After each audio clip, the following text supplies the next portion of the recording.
औज़ुबिल्लाहिमिनश्शैतानिर्रजीम बिस्मिल्लाहिर्रहमानिर्रहीम रब्बि इश्रह ली सदरी वयस्सिर ली अमरी वहलुल उक़दतम मिन लिसानी यफ़क़हू क़ौली।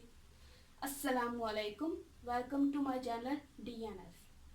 आज के इस वीडियो में हम पढ़ेंगे मॉलिक्यूल के बारे में कि मॉलिक्यूल क्या है, ठीक है।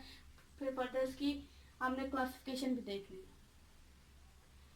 सबसे पहले इसकी डेफिनेशन देखें। It is the smallest particle of an element और कंपाउंड, ठीक है। पहला पॉइंट क्या है? Smallest particle of an element और कंपाउंड, ठीक है। एलिमेंट या कंपाउंड का सबसे जो छोटा पार्टिकल है, ठीक है, जो छोटा जरा होगा वो मॉलिक्यूल है। विच कैन एग्जिस्ट इंडिपेंडेंटली, ठीक है, कैन एग्जिस्ट इंडिपेंडेंटली, जो इंडिपेंडेंटली यानी कि आजादाना तौर पर अपना वजूद बरकरार रख सकता है, ठीक है। अब तीसरी इसकी प्रॉपर्टी है कि किस तरह से बनेगा। Formed by the chemical combination of atoms, ठीक है। एटम्स के केमिकल कम्बिनेशन के बाद ये जो मॉलिक्यूल है वो वजूद में आता है। अच्छा, आप एक बार देखें। सबसे पहला जो पॉइंट है, ठीक है, इसमें बता रहे हैं कि एलिमेंट या कंपाउंड का सबसे छोटा जरा है। अब ये भी कह सकते हैं कि तो एटम क्या है, ठीक है। एटम भी तो एलिमेंट का सबसे छोटा जरा है, ठीक है। तो ये किस फिर एटम और मॉलिक्यूल में फर्क आ जाएगा कि इसमें क्या फर्क है, ठीक है। अच्छा, अब देखें इधर, यहाँ पर दूसरी कंडीशन बताई गई है कि वो इंडिपेंडेंटली एग्जिस्ट कर सकता है, ठीक है। मॉलिक्यूल इंडिपेंडेंटली एग्जिस्ट कर सकता है, लेकिन एटम्स जो है वो इंडिपेंडेंटली एग्जिस्ट नहीं कर सकते, ठीक है। अगर वो इंडिपेंडेंटली एग्जिस्ट करें तो वो क्या है? मॉलिक्यूल है। क्लियर है?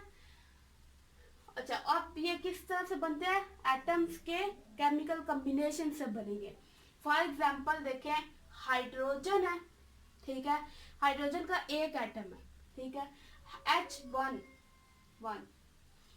ये इसका एटॉमिक 1 ही इसका एटॉमिक नंबर है, 1 ही इसका एटॉमिक मास है। इसके अंदर हाइड्रोजन है जो, ठीक है, उसका अगर हम स्ट्रक्चर ड्रा करें तो ये इस तरह से कुछ होगा। ये हाइड्रोजन है, ठीक है।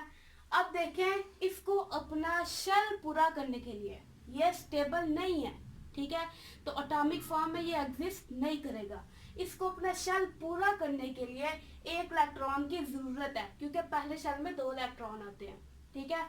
तो ये एक इलेक्ट्रॉन वो दूसरे हाइड्रोजन से ले लेगा, ठीक है। अगर हम इसे कुछ इस तरह से बनाएं तो ये 2 इलेक्ट्रॉन्स है, ठीक है। ये 2 हाइड्रोजन है, ठीक है, इन दोनों के दरमियान है ये शेयरिंग ऑफ इलेक्ट्रॉन से ये क्या हो रही है? शेयरिंग ऑफ इलेक्ट्रॉन्स है। क्लियर है? शेयरिंग ऑफ इलेक्ट्रॉन से अब इन दोनों के दरमियान बॉन्ड बन जाएगा, ठीक है। और बॉन्ड बनना क्यों जरूरी है? क्योंकि इन्होंने स्टेबल रहना एटम्स ने। तो ये इस तरह से हम भी इसको रिप्रेजेंट कर सकते हैं, ठीक है। तो ये इसका इलेक्ट्रॉन और ये इधर इसका इलेक्ट्रॉन, मुझे उधर, जिसको हम ज्यादा बेस्ट होगा डॉट और क्रॉस से रिप्रेजेंट कर दें, ठीक है। अच्छा, अब देखें कि इलेक्ट्रॉन्स यानी कि स्टेबल हुए हैं, ठीक है। पहले जो सिंपल एक सेपरेट एटम है वो इस तरह से एग्जिस्ट नहीं कर सकता, ठीक है। अब हमारे पास जो नई चीज बनी है वो है H2, ठीक है। अब ये H2 है जो है, ठीक है, ये क्या है? ये मॉलिक्यूल है जो इंडिपेंडेंटली एग्जिस्ट कर सकता है। क्लियर है? अब ये अब आपके पास हाइड्रोजन का आप क्या कहते हैं? एलिमेंट लेंगे, ठीक है। आपने क्या किया? हाइड्रोजन को एक बीकर सॉरी एक जार है, ठीक है, उसके अंदर आपने हाइड्रोजन गैस ली है, ठीक है। आप इसको एटॉमिक फॉर्म में नहीं ले सकते। हाइड्रोजन H2 की फॉर्म में गैस की फॉर्म में एग्जिस्ट करता है। क्लियर है? तो अब ये एग्जिस्ट करेगा H2 में। क्लियर है? H2 क्या है, अब इंडिपेंडेंटली एग्जिस्ट कर सकता है, तो हम क्या कहते हैं ये क्या है, ये मॉलिक्यूल है। क्लियर है? अब ये कैसे बना, तीसरा पॉइंट देखें, formed by the chemical combination of atoms. तो देखें एटम्स के, ये देखें यहाँ पर क्या हुआ है, केमिकल कॉम्बिनेशन हुआ है। ठीक है, तो केमिकल कॉम्बिनेशन के नतीजे में क्या बना है, मॉलिक्यूल बन गए। क्लियर है इधर तक? अच्छा, अब आगे देखें, क्लासिफिकेशन ऑफ मॉलिक्यूल।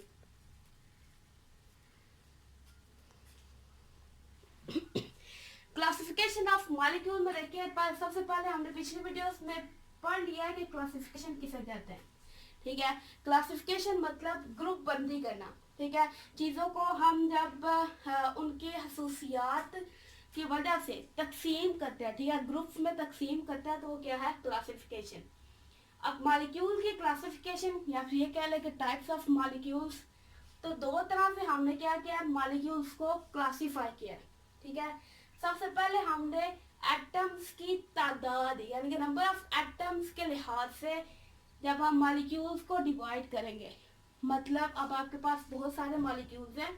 ठीक है, आपने देखना है कि किसके अंदर यानी कि आपके पास कितने मॉलिक्यूल्स हैं जिनके अंदर एक एटम है, किसके अंदर दो है, किसके अंदर तीन है, उन सबको अलग-अलग से नंबर ऑफ एटम्स के लिहाज से उनको क्लासीफाई करना है, ग्रुप्स बना देने हैं। ठीक है, फॉर एग्जांपल देखें, पहली जो आगे सब कैटेगरी बनती है वो है मोनो एटॉमिक मॉलिक्यूल।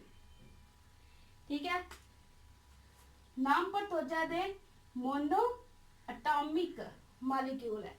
मोनो का मतलब है सिंगल, एटॉमिक एटम से है। ठीक है, यानी कि ऐसा मॉलिक्यूल जिसके अंदर सिर्फ एक एटम मौजूद हो। ठीक है, एक एटम मौजूद हो, उसके आगे से एग्जांपल्स हैं हीलियम, नियॉन, आर्गॉन, ये सारी नोबल गैसेस हैं। ठीक है, जो एटॉमिक फॉर्म में एग्जिस्ट करती हैं, इंडिपेंडेंटली एग्जिस्ट करती हैं। ठीक है, अच्छा, उसके बाद di atomic molecule. Di atomic, di mean two. ठीक है, यानी कि ऐसा मॉलिक्यूल जिसके अंदर दो एटम्स मौजूद होंगे। अब ये देखें, यहाँ में हमने देखा है दो एटम्स किसके अंदर, ये हाइड्रोजन के अंदर मौजूद है। तो ये देखिए हाइड्रोजन, ये हाइड्रोजन गैस है, ऑक्सीजन गैस, क्लोरीन गैस, और ये HCl हाइड्रोक्लोरिक एसिड। ठीक है, हाइड्रोजन लेता है, जो क्लोरीन है वो लेता है, यानी कि दो एटम्स है, मिलकर उन्होंने एक मॉलिक्यूल बनाया। उसके बाद ट्राई एटॉमिक, ट्राई का मतलब होता है थ्री। ठीक है, यानी कि ऐसा मॉलिक्यूल जिसके अंदर तीन एटम्स मौजूद हो। फॉर एग्जांपल H2O, दो हाइड्रोजन और एक ऑक्सीजन, CO2 एक कार्बन और दो ऑक्सीजन। उसके बाद है पॉली एटॉमिक मॉलिक्यूल, पॉली का मतलब होता है मैनी। ठीक है, ऐसा मॉलिक्यूल जिसके अंदर बहुत ज्यादा एटम्स मौजूद हों। ठीक है, फॉर एग्जांपल CH4 मीथेन, एक कार्बन है और 4 हाइड्रोजन है। ठीक है, तो इसके अंदर टोटल 5 एटम्स है। उसके बाद H2SO4 सल्फ्यूरिक एसिड। ठीक है, जिसे किंग ऑफ एसिड्स भी कहा जाता है क्योंकि इसे बहुत ज़्यादा इस्तेमाल किया जाता है। उसके बाद H2SO4 है, इसके अंदर देखिए 2 हाइड्रोजन, 1 सल्फर और 4 ऑक्सीजन है। ठीक है, तो इसके अंदर 7 एटम्स मौजूद है। अब तीसरे एग्जांपल देखिए जी, C6H12O6 ग्लूकोज का फार्मूला है। ठीक है, कार्बन के 6 हैं। ठीक है, हाइड्रोजन के 12 और ऑक्सीजन के 6, ये सारे एटम्स मिलकर उन्होंने ग्लूकोज का एक मॉलिक्यूल बनाया है। तो ये 24 एटम्स है इसके अंदर। अब दूसरी तरफ देखें, जो दूसरी क्लासिफिकेशन है एटम की टाइप के लिहाज से। ठीक है, पहले हमने मॉलिक्यूल्स को डिवाइड किया है किस बुनियाद पे, एटम्स के नंबर की बुनियाद पे। ठीक है, कि एटम्स की तादाद के लिहाज से कि एक मॉलिक्यूल में कितने एटम्स हैं। अब हमें देखना है कि टाइप्स ऑफ एटम में, ठीक है, कि एक मॉलिक्यूल के अंदर कितने टाइप्स के एटम हैं, ठीक है, उस लिहाज से हमने उसको डिवाइड करना है। तो दो कैटेगरीज बनी है, सबसे पहले होमोटॉमिक है, ठीक है, और दूसरी है हेट्रोटॉमिक, ठीक है। होमो कहते हैं सेम को, और हेट्रो का वर्ड यूज किया जाता है डिफरेंट के लिए।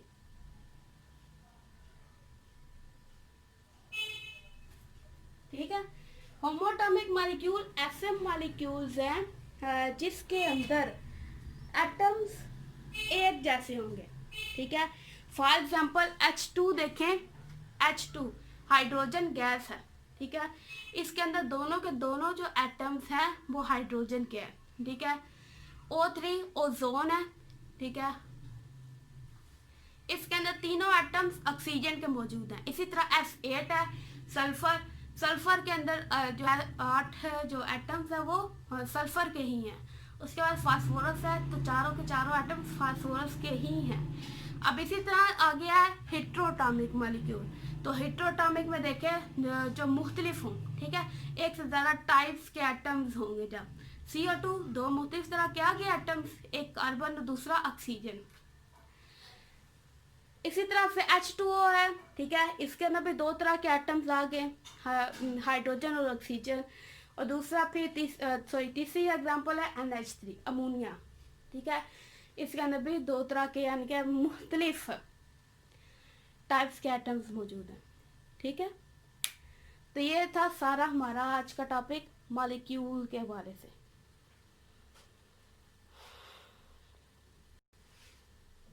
उम्मीद करती हूँ आपको समझ आई होगी। अगर कहीं से समझ ना आए तो आप कमेंट्स में क्वेश्चंस पूछ सकते हैं। अगर आपने इस वीडियो से कुछ सीखा है तो चैनल को सब्सक्राइब करें, वीडियो को लाइक करें, आगे फ्रेंड्स के साथ शेयर करें। इंशाल्लाह नेक्स्ट वीडियो में मिलेंगे। अल्लाह हाफिज़।